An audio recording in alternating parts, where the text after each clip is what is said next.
پاکستان کے نظریے کا انکار کیا ہے تو ہماری اسٹیبلشمنٹ نے کیا ہے، اور جمعیت علماء پاکستان کے نظریے کے علمبردار ہے۔ اگر اس ملک کے نظریے کا انکار کیا ہے تو ان حکمرانوں نے کیا ہے، ہم نے اس نظریے کا علم بلند رکھا ہوا ہے۔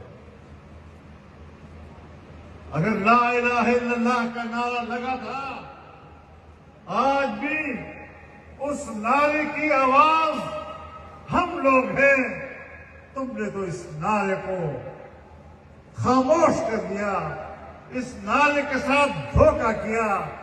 لا الہ الا اللہ کے ساتھ جو غداری تم نے کی ہے، جو بغاوت تم نے کی ہے، تم اس کی سزا کاٹو گے تو سزا پاکستان کو ملے گی۔ تم نے تو پاکستان کی تباہی کا راستہ لیا ہوا ہے، تم نے تو پاکستان کو ختم کرنے کا راستہ لیا ہوا ہے۔ اور میں اپنا ایک جملہ آج ایک بار پھر دہرانا چاہتا ہوں کہ پاکستان کے قیام میں بھی تمہارا کوئی کردار نہیں، پاکستان کی بقا میں بھی تمہارا کوئی کردار نہیں۔ ملک ٹوٹا ہے تو تمہاری وجہ سے ٹوٹا ہے۔